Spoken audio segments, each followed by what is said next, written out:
Hello, this is Jadon Sancho. You're listening to Yellowwallpod.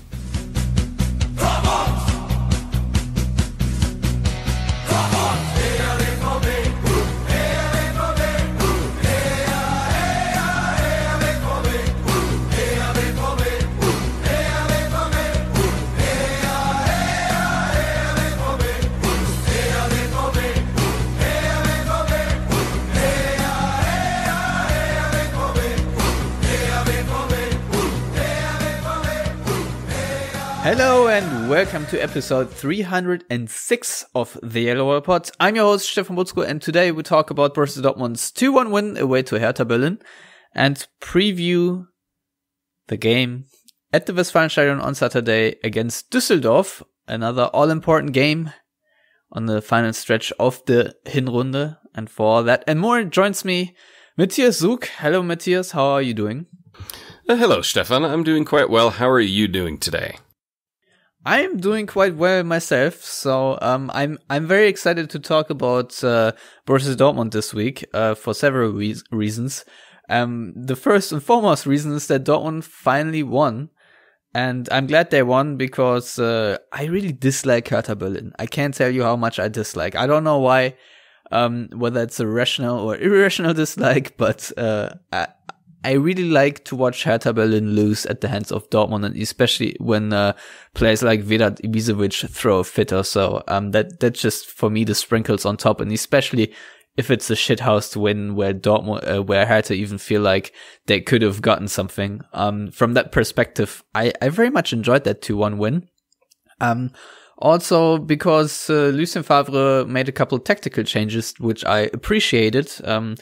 Which we did not preview is that Julian Weigl was out for the match, because I think we only learned that after we recorded our preview show. But in fact, he was out. So what Lucien Favre did, and which I liked, is put Julian Brandt in a more central position next to Axel Witsel and opt for a back three at the same time with Zagged, Hummels and Akanji, which was, in my book, another quite courageous thing to do, knowing how Lucien Favre likes to stick to his back four.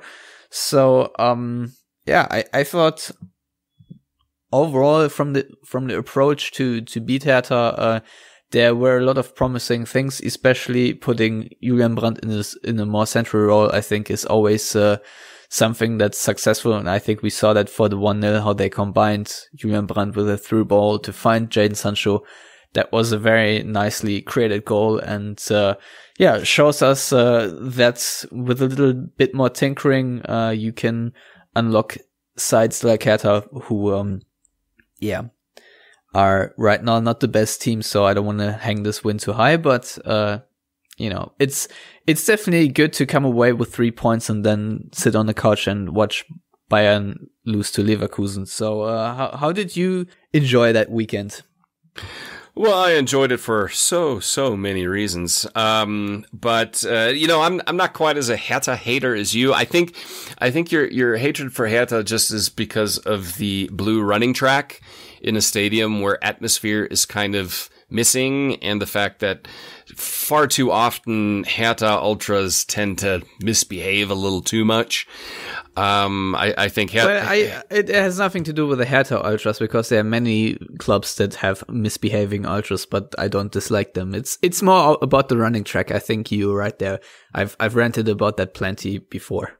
Yeah, I think that's a club that is in desperate need of I'd say smaller stadium, maybe in the 35 to 45,000 capacity range. Like a Mainz stadium or the new one at Freiburg. Correct, building, right? Correct. Something along those, because then it'll be full. It won't be so far away from the pitch. I think you'll have a better atmosphere and stuff like that. I still like Hertha from the old days when you had the likes of Darius Vosch still playing there.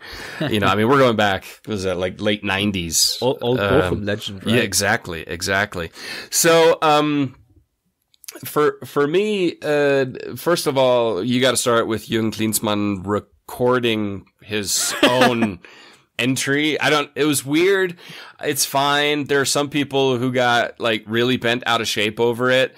I've got bigger issues in my life that I get worried about than I think that. I thought it was big funny. Issue in modern football is that iPhone case had the Adidas stripes on, and obviously Hertha are sponsored by Nike. So that's a big no-no. That's like a reverse Mario Götze. When he was presented to for Bayern, I think he was wearing a Nike shirt or something like that. So that's I think something that people saw a bit. Where by people I mean like the stakeholders or whatever, a bit more critical. But I personally don't care. I couldn't care less. It's silly. I obviously, agree. Obviously, this is a point of discussion nowadays, which just makes me nauseous, to be honest, because there are so many things to discuss in football that are much more important than this bullshit. So but obviously, I think I tweeted after 30 minutes that Jürgen Klinsmann was the coaching change that Dortmund needed, basically poking a bit of fun at Hertha Berlin that whatever they were doing wasn't really working. Because Dortmund were 2-0 up, and I was already, very relaxed in my seat, thinking, well, this is only going to get worse for Hertha and probably going to end in a rout. But it didn't quite come off, but almost when Manuel Akanji had that header, I think in the 19th minute or so. It's should have been 3-0, and then I think this game would have turned out quite differently. Well, yeah, I remember you sending me the WhatsApp message, and my reaction was, okay, we'll see. But then, I thought, 3-0, 4-0. I think they could have absolutely destroyed them. But obviously, Mats Hummels had different ideas.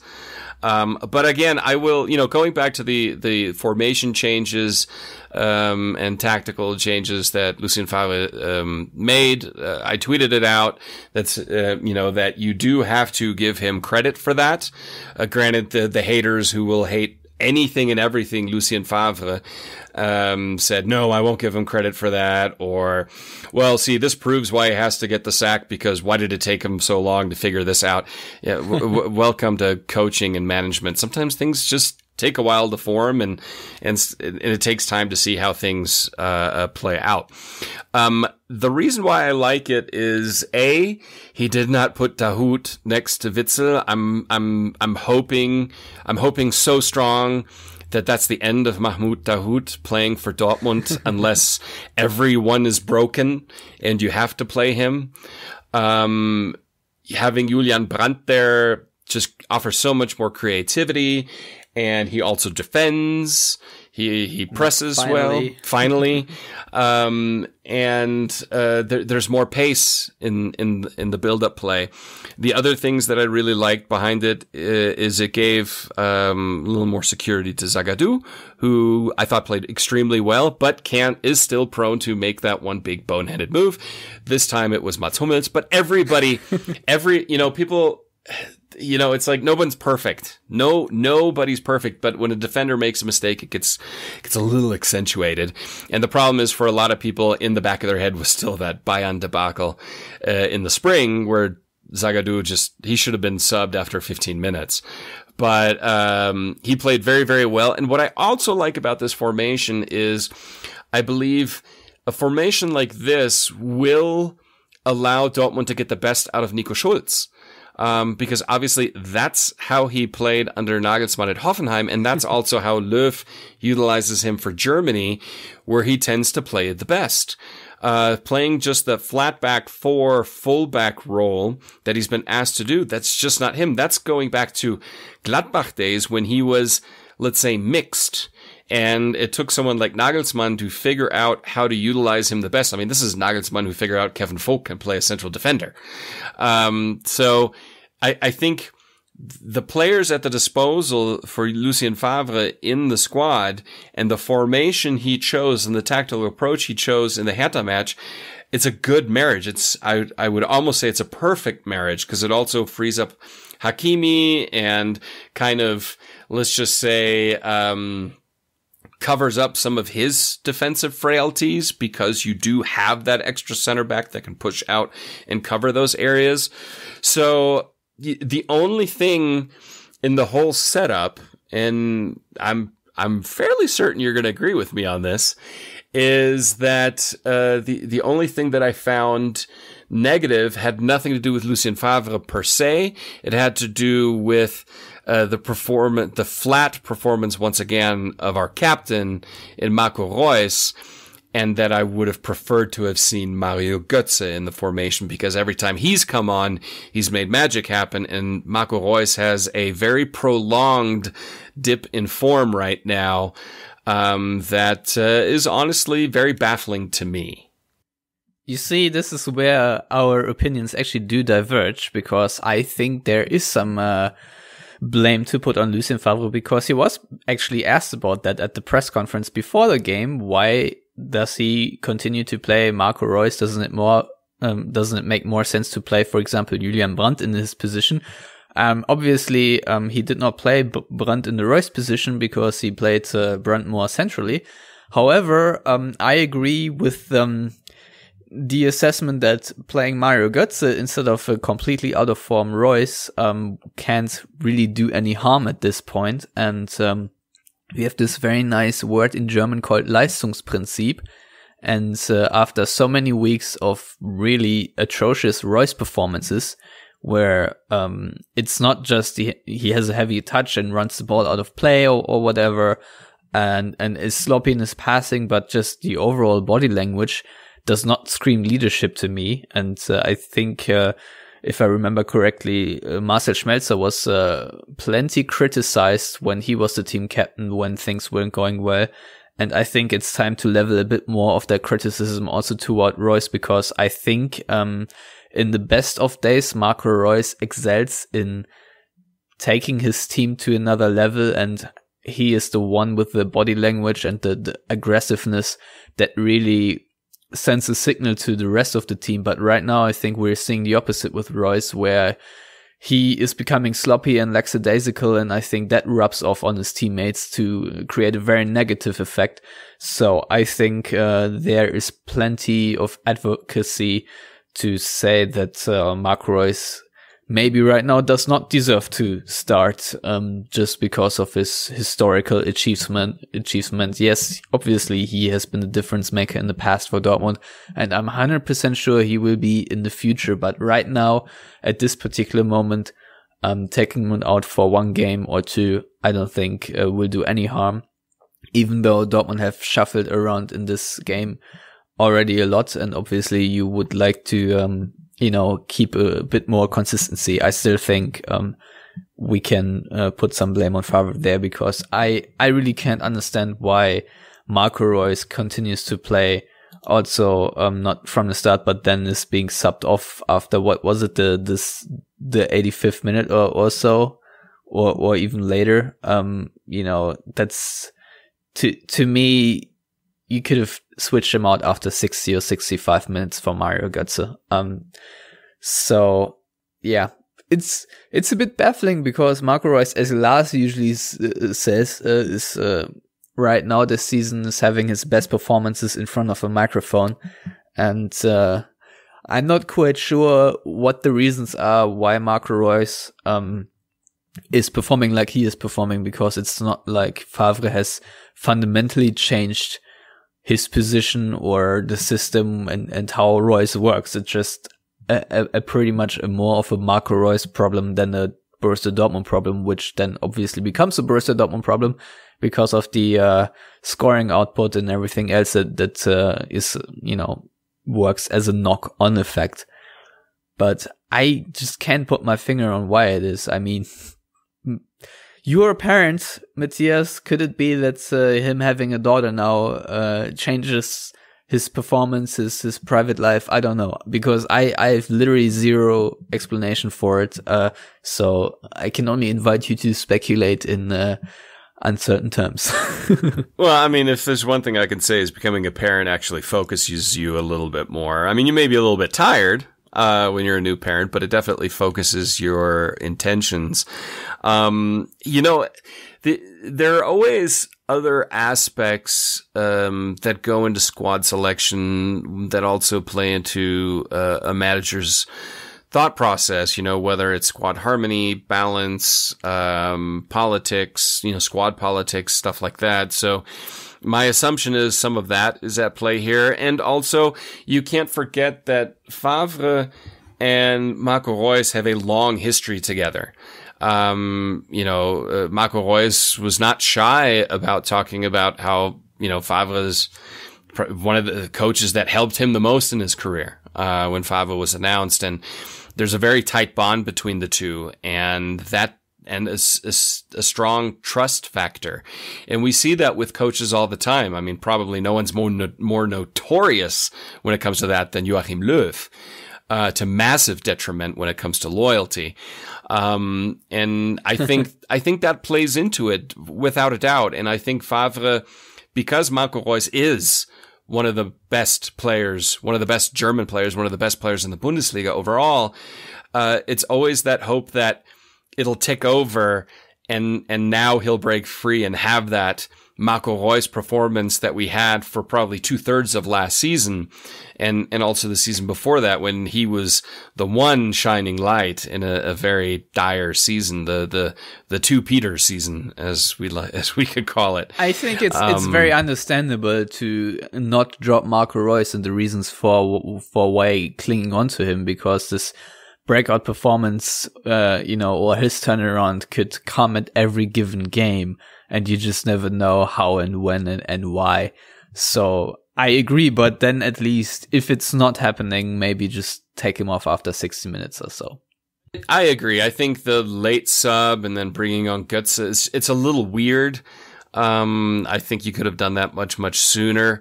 But there are also little things. I mean, neither one of us is a coach, a trained coach at that level. And maybe he was looking at the fact that, we're down to 10 men, who's better at, working against the ball and his defensive positioning.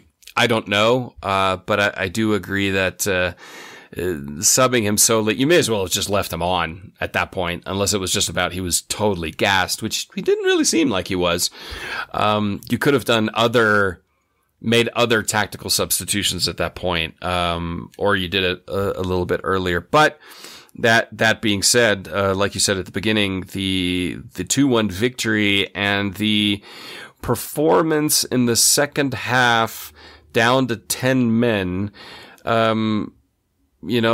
Stefan, one thing that's been talked about a lot is mentality, the mentality of this Dortmund side of collapsing and being feeble-minded and emotionally weak. And you didn't see that in the second half. They were resilient. They were down to 10 men. Yes, it was against Hertha, but Hertha did throw on 4 strikers at the end, 4 big guys, and the idea was lump the ball up to them. Kalou, who was like the ever, torment for Dortmund, basically. Exactly. And they still managed. Yeah, at the end, there were a couple of mad scrambles. But really, in the second half, honestly, I think Dortmund were more likely to score a third than Hertha were to score an equalizer, aside from obviously the correctly decided offside goal from Davy Selke. And Selke is another one of those. I don't want to say typical Hertha players, but he's like a bad striker. The only thing he's good at is drawing fouls, which he obviously proved thanks to Mats Hummels. So what are your thoughts on he scored a couple when he played for Bremen, for example, against Dortmund. So of course, he has a habit of scoring against the black and yellows. He does, but overall he's not exactly a great striker. He did try a lot to provoke fouls in the first half, and it finally paid off against Hummels. So I would like your in-depth analysis of a boneheaded play from probably one of the most intelligent players in a Dortmund shirt.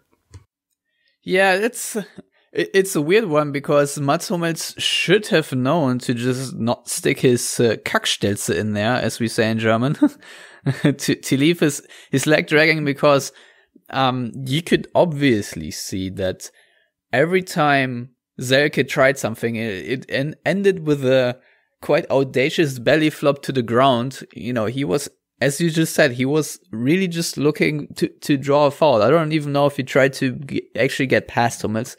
And Lars tweeted that, it's basically a day when the player of your, the player with the highest footballing IQ in the squad makes really dumb decisions. And I think we saw the nickname Dummels go around on the internet. It wasn't a smart challenge at all, and something you'd expect Hummels to do better, especially since there were other players around him who arguably could have dealt with the Selke onslaught.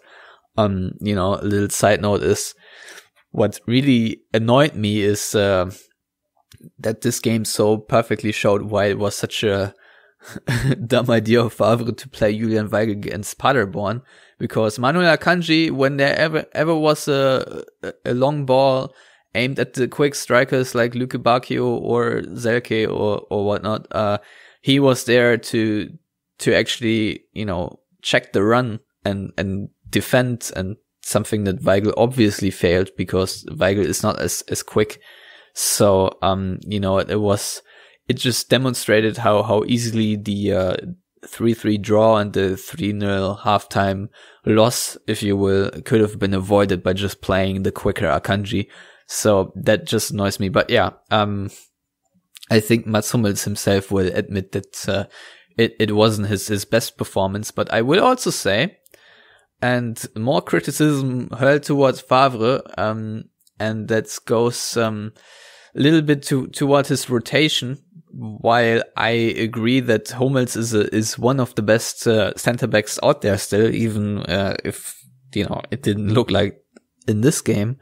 I think, was it in the cup match against Gladbach where Zagged started? I think so. Yes, and that's it was. That was his only other start. Excuse me. Yes, and my issue is that Favre could have rotated a little bit more so far this season, because we all know that Hummels is 30 years old. He cannot play every game. And I think you need to sit Hummels a bit more often, so that when fatigue sets in, and I think mental fatigue is more pressing than physical fatigue, then you need to give him a rest. And I think this game showed that Hummels is very much in need of a rest, and also Axel Witsel, I think, should have gotten a rest now with Delaney and Weigl out. That's almost impossible to do. But in general, I think Favre needs to find a way to give Axel Witsel a rest, because right now, if we look at minutes played, Axel Witsel is leading with 1,718 minutes in front of Manuel Akanji with 1,710. And then Mats Hummels is already in third place. So, I think one of the things that really broke Dortmund in the Rückrunde of last season was Witsel fatiguing a little bit. And so, this is something you would have to work on now. I like the analogy to the, 76ers here in Philadelphia, and a basketball team who had similar problems with Joel Embiid, who in the playoffs got a little tired. And now they have Al Horford, another big center, to, spread the playing time a little. And they have, what I'm trying to say is the front office of the Philadelphia 76ers have reacted to a problem in the playoffs. And obviously Dortmund aren't in the playoffs, but they were in a title race. And Dortmund should also react to obvious issues that arose from the last season and learn from that. And right now, it does not appear to me that they really have taken many steps to learn from that. So yeah, I'm a bit annoyed. So that's my full and comprehensive in-depth analysis of this one moment where Mats Hummels dragged his leg. Yeah, I mean, part of it, like you said, is just down to injuries when you've got Delaney and Weigl out, and I'm pretty sure there's not a lot of trust left in Dahoud, nor should there be. I mean, the last thing you'd want is a double pivot of Brandt and Dahoud, because you'll negate Brandt, and Dahoud is just untrustworthy. Thing is, it's also time to bring Tobias Raschel closer to the team. I think he should get a couple minutes here and there. Because as we both have now agreed, is Dahoud is not going to have a long-term future at Dortmund, but Tobias Raschel might have. And so it's time, I think, to give him minutes here and there. But the problem is you can all do that if you're 10 points ahead and everything is going flaky and there's sunshine and flowers everywhere. But right now, Dortmund feel like they're in dire crisis. I don't know if we've mentioned on the air before, but this game literally had Lucien Favre in a hot seat. And obviously he continues to be in there, but this is not the game where you take chances on unproven youngsters in the Bundesliga game. But I'm just saying, overall, Axel Witsel needs to get more breaks. I agree, and maybe that'll happen. Weigel's fit, and you start Weigel in that position in a double pivot then instead. The one thing that was very evident in the second half when Hummels was sent off, and Dortmund were down to 10 men, was obviously you just shifted your back five to a back four, and that Akanji, aside from Zagadou having a good day, Akanji played significantly better in the second half. It was almost like last season's Akanji was back, and you had mentioned this a number of weeks ago that when we talked a lot about Akanji and the criticism level towards him. I think obviously, in my opinion, a lot of it is a little bit too emotionally driven. That he feels more comfortable with Zagadou or last season with Diallo next to him because he's the boss, like he is with Switzerland. Whereas when Hummels is there, Hummels is the boss. And so it seems, I don't know, I'm not in Manuel Akanji's head. I haven't asked him, but it seems that at least makes him uncertain of what to do because he's used to dictating how the back four operates. And he seemed way more comfortable now with Zagadou next to him because he could take charge of it. How do you think, obviously it's pretty much going to be once Hummels is back, you're going to have Hummels and Akanji back there. But do you think you would partner more Akanji and Zagadou now to give Hummels some more rest from what we've seen there in the second half when Dortmund were also under pressure, given that they were down to 10 men? Have you not been listening to my last rant? Well, no, yes, of course, but no, you're right. Obviously, this is the only big what do you call it, caveat of the Mats Hummels signing is that the partnership of Akanji and Zagadou and the talent of Zagadou will be more, let's call it, suppressed, because Zagadou obviously is a big talent, and if Dortmund aren't careful, he will be a big talent somewhere else. And don't trip over those words, man. Yeah. And this is going to be something that Favre also needs to figure out, because yes, Zagadou is prone to errors, but you see all that potential that he has, this astounding physique combined with a footballing IQ and two healthy feet that can actually play football. It's quite rare to find this, and so you need to make sure that this talent gets nurtured and actually comes out. And Mats Hummels is obviously not the future in Dortmund's center back line in the long term. Dan-Axel Zagadou could be. So, but a lot of things have to go right for that, and Mats Hummels' addition does not make this easier. So yes, I'm a big advocate for playing Zagadou more often next to Akanji. Also, in a game like against Hertha, you could see how Dortmund profit from that, and in a weird way, Mats Hummels' sending off actually helped Dortmund big time, because Dortmund were defensively way more sound after that. As you said, it was likelier that Dortmund would have scored a third necessarily than Hertha scoring a second, just because overall, as you mentioned, the team defended better, which is obviously very important that collectively you do just more. But also Akanji and Zagadou both have that physicality and pace that Hummels does not necessarily have.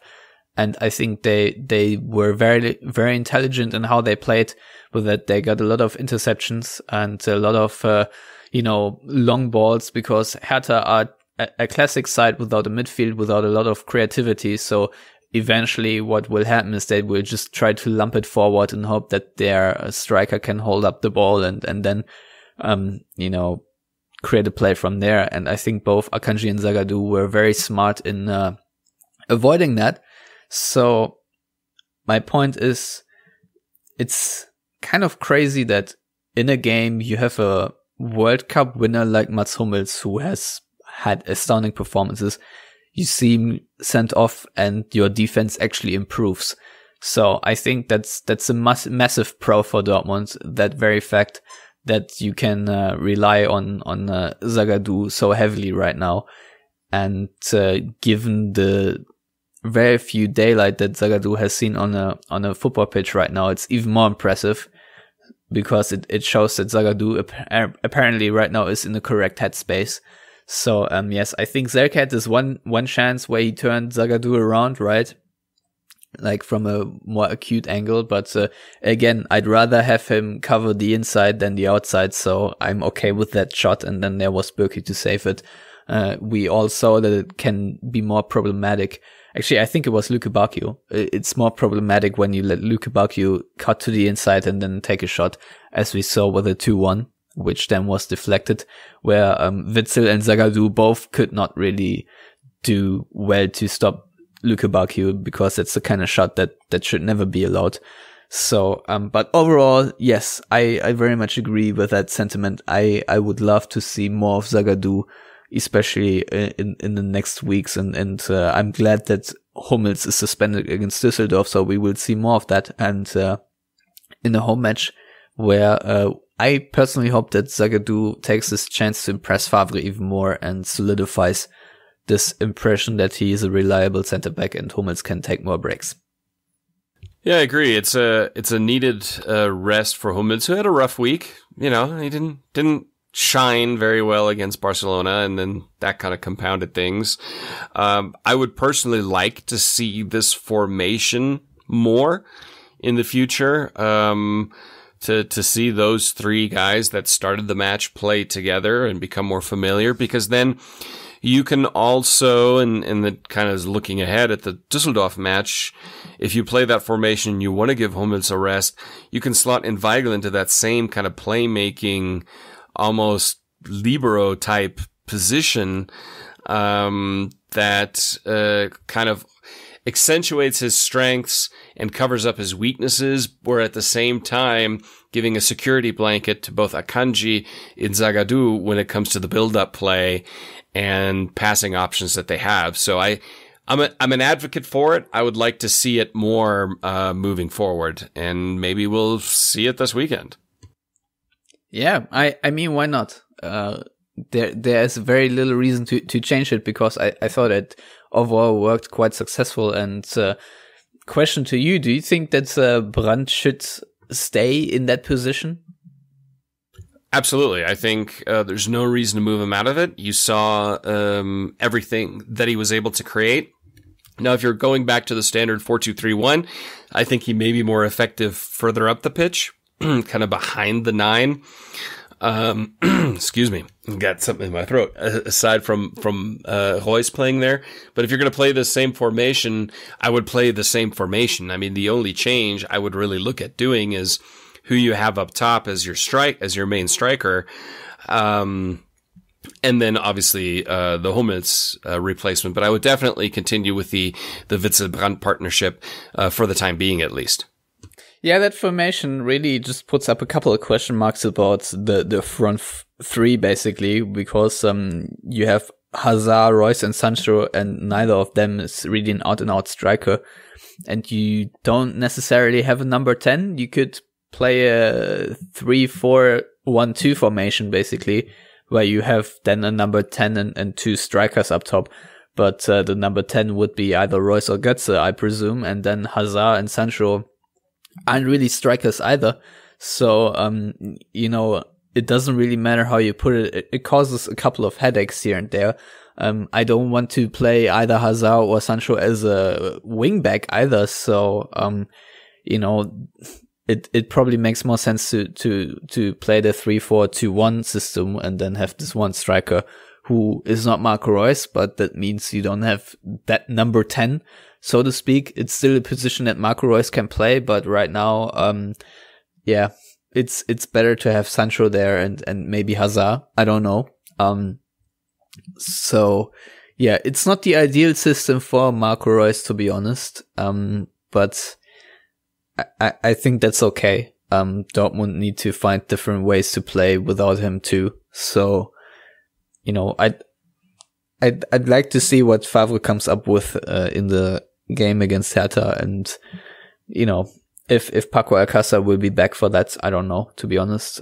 He had a tear on his knee as well as gastritis against Hertha, so it says he will. It says, I read it before we started recording, that he will make the trip, or he will be available for the Fortuna match, but it is unlikely that he'll start. So he'll probably be on the bench. Yeah, but again, overall, I want to just close on this Hertha game. It was interesting to see how Dortmund showed a reaction after Hummels went off, how they played the second half. It was certainly not pretty to watch, and when the equalizer came, the 2-2 from Davy Selke, I thought really this is going to collapse now, everything, but it did not. And it's nice that Selke got some deserved karma for all his diving beforehand, that his heel was offside. Marco Reus had a similar situation. Was it against Bremen or so? But I'm not quite sure. I'm not sure anymore. Yeah.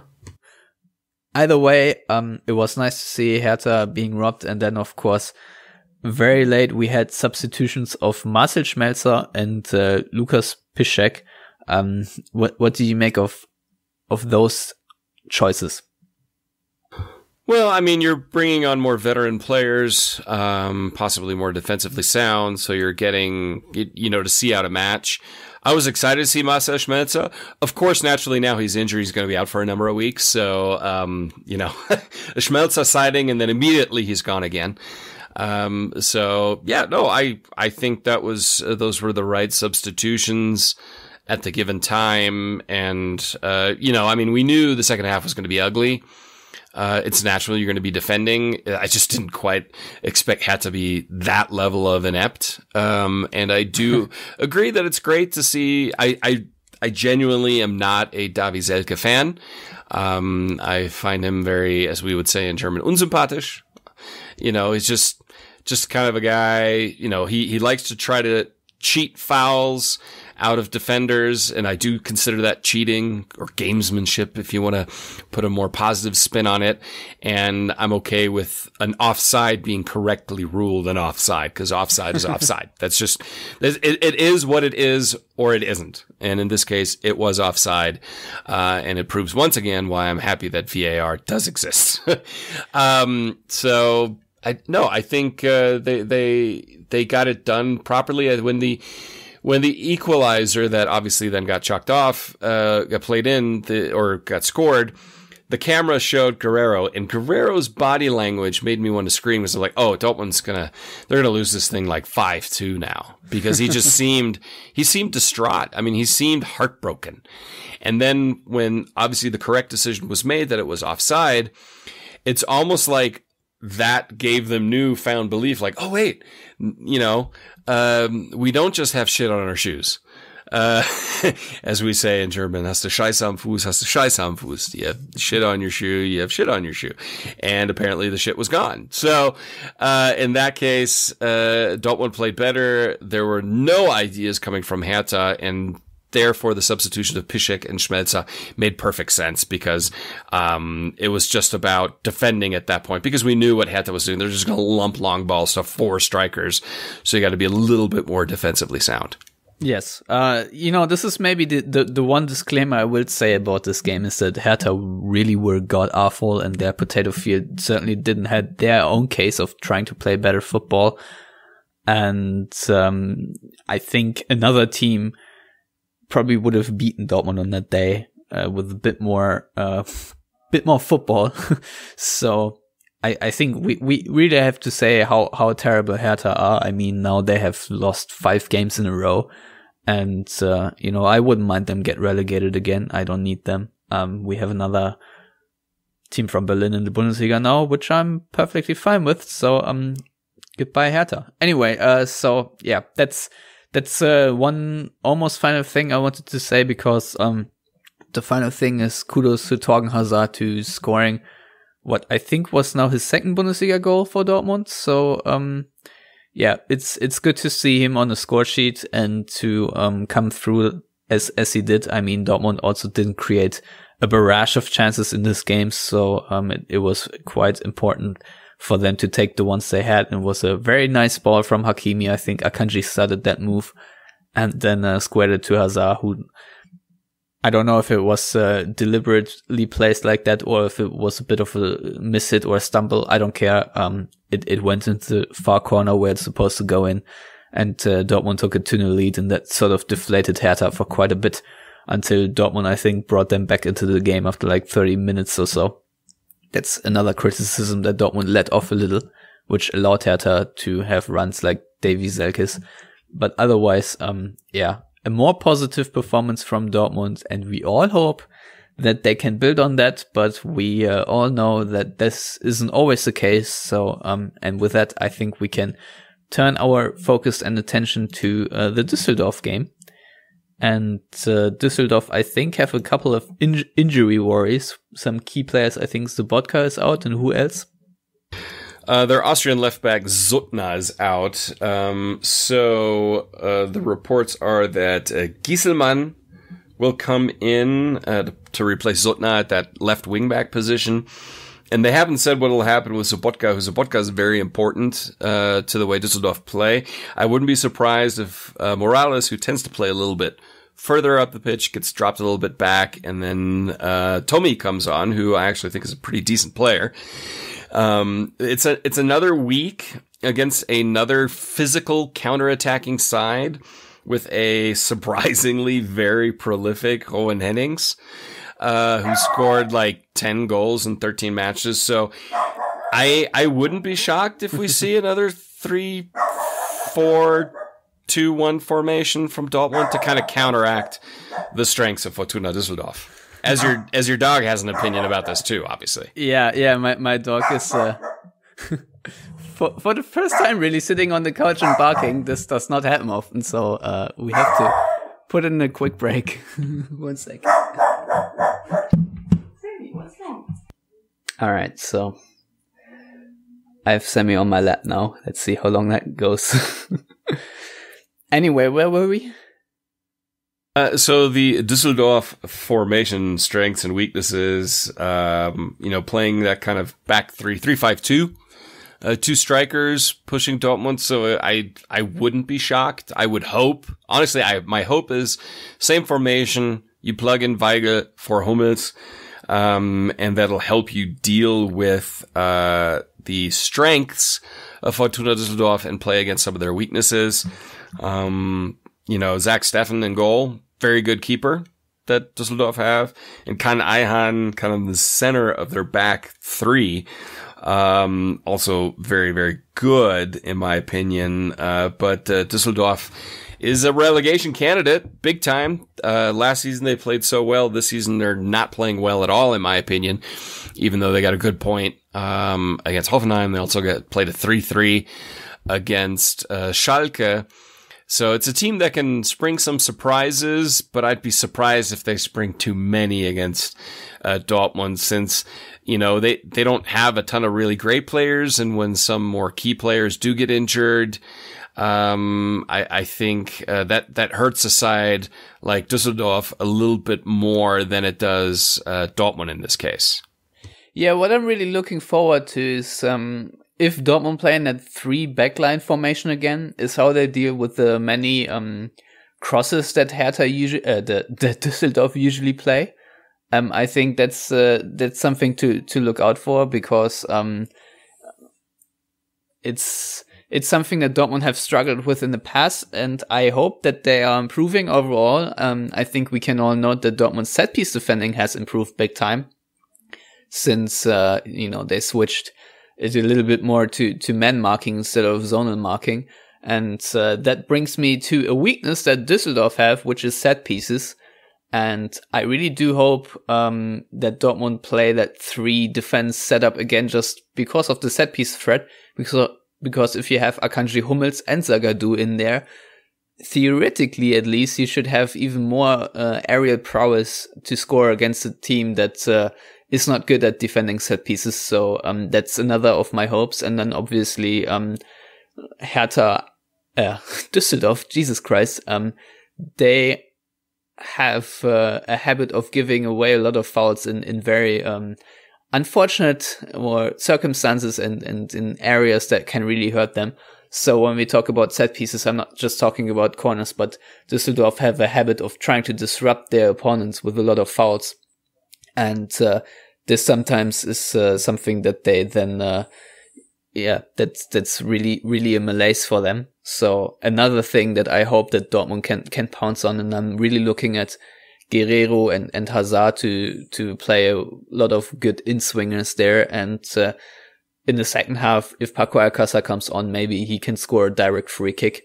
So it wouldn't surprise me if this is another game where Dortmund for some reason go down a goal and then have another come from behind win, because I really do think that Dortmund will win this game no matter what happens and no matter what Düsseldorf do. Yeah, it's a shame that Hummels is actually missing for this match, even though we said it would have been great to give him a rest, because it's almost idiot. It's perfect. It's a perfect match for Hummels because Fortuna Düsseldorf, they're not Paderborn when it comes to pace, but like you said, crosses, high balls. I mean, if you'd have Hummels, Akanji, and Zagadou back there, I'd be shocked if many headers get placed from Düsseldorf. And again, then you have that threat on the other end. That would be my one concern with putting Weigl in as that middle of a back three, because he isn't exactly a threat with his head, neither attacking nor defending. But still, I would feel more comfortable with a back three than two, just because Zagadou, despite his size, has been known to be a little bit lax when it comes to defending with his head. Yes, I really don't want to see Julian Weigl in central defense. To be honest, this season, I know there are a lot of reasons why he can play there, and his distribution is often good, but I think this is a game where I don't want to see it, to be honest. And so I'm really hoping, especially if you have Julian Brandt in central midfield, then you have a lack of physicality very centrally, because as you said earlier, Weigl would play in that libero role. So I'm not too jazzed about that. I think you need, especially against a physical team like Düsseldorf, you just need a bit more strength. So I'm for that reason, I'm actually hoping it's going to be more of a back four, or if you want to play a back three, then play Lukas Piszczek as the right guy in that back line. But if it were me, I'd play with the back four just for the reason, because Hummels is out and I don't want to see Weigl there. So I sadly have to completely reverse what I said earlier, but here we are. Well, that's fine. Everyone's entitled to change their opinions from time to time, despite what some people think, that you're never allowed to have a change of opinion. So I think as far as in-depth analysis goes, that probably is as much as we could do with Fortuna Düsseldorf. You said Dortmund are going to win, but they may concede. So what do you think Dortmund will do, or what will be the score? Well, I think it's going to be a 3-1 win for Dortmund, and I think we will see a bit more pizzazz about this Dortmund team. I think that finally we will see Mario Götze unleashed again, and in a good way. So this is something I see happening, because I think Favre's patience with Marco Reus is growing short. I can't imagine that they are looking at this and say, yeah, this is fine. This is what we should do every game if Marco Reus plays the way he does. But that being said, Marco Reus this season has also had a lot of good games at home, or maybe not good performances, but at least he had scoring output. So this can happen too. I think Dortmund will score a set piece goal here and there.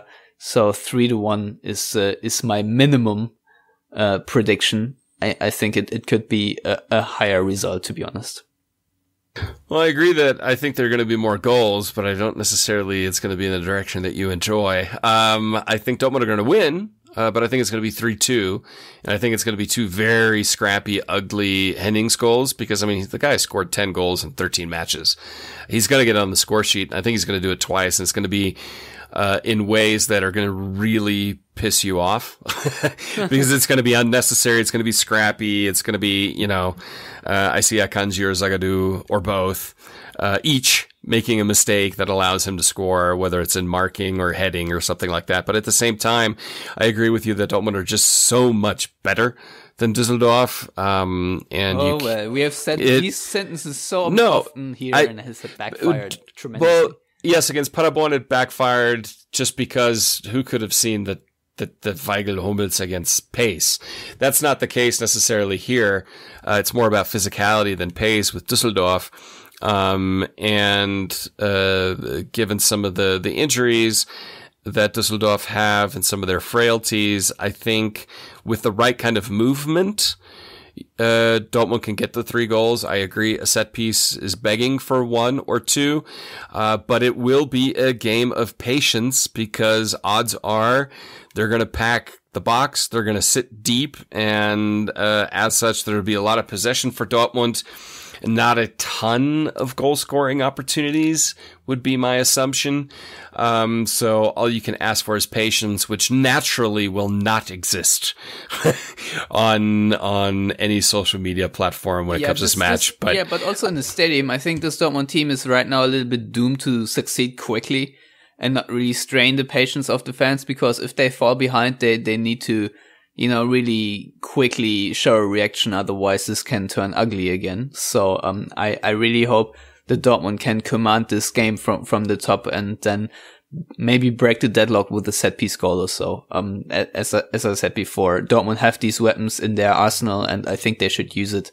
So I hope with a full week of training, they can focus a little bit on Düsseldorf's weaknesses and, maybe create a couple of smart plays. I mean, we saw the almost 3-0 against Hertha, which was a very nice play for Dortmund, where I think Guerrero, everyone faked the run, and then Guerrero was free on the left side and crossed it into the box, and Akanji nearly scored.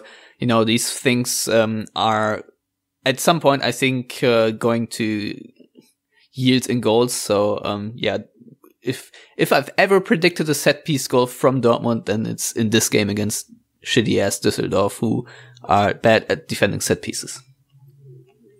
Well, perfect. I think a lot of goals and entertainment. Just be patient. Just give it the full 90 minutes before you lose your shit.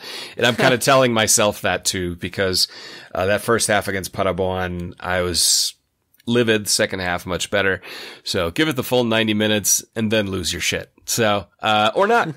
That would be nice. That would be a nice change. People just calm down a little bit, but well, here's the thing: if you look at the table, Dortmund, when they get 3 points, and I think Bayern play away to Gladbach, this can be a huge day just in the table for Dortmund. It's just vexing looking at all the unnecessary draws and points dropped from Dortmund, considering where they could have been. They could have easily been in the first or second place. Right now, I think they are 5 points off the lead. So, this is the game where you can, or definitely will, make up ground with a win.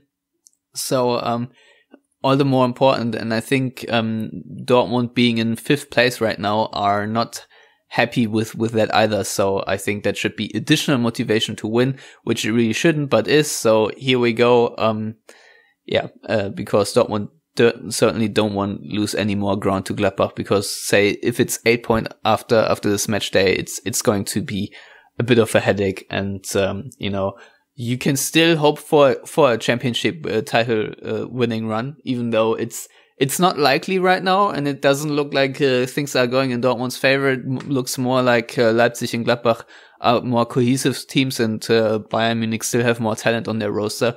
But A, you never know, and B, the Bundesliga is very inconsistent right now, so you can't rule it out either. And as long as you can't rule it out, you should try everything to reach that goal. Yeah, and, Leipzig have a more difficult match against Hoffenheim, and then Schalke are playing Leverkusen. So, I mean, the top 6 spots in the Bundesliga could look dramatically different come Sunday evening, Monday morning, or whatever. So yeah, I think that's a very positive thing right now, that it's not everything is already sort of pre-decided, and we can hope for excitement in the Bundesliga overall.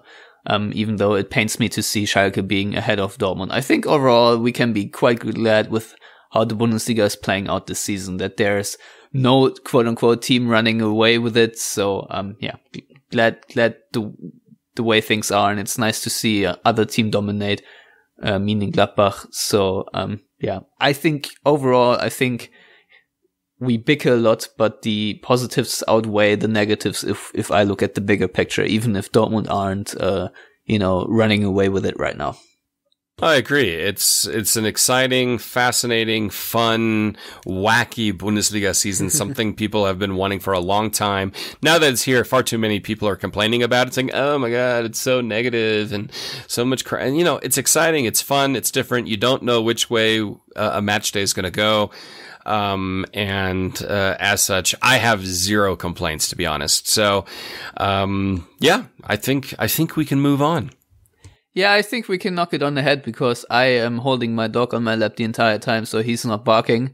And that gives me motivation to just say that you can follow me at Stefan Butzko, and then hand off to you, Matthias, so you can do the outro while I take care of my canine here.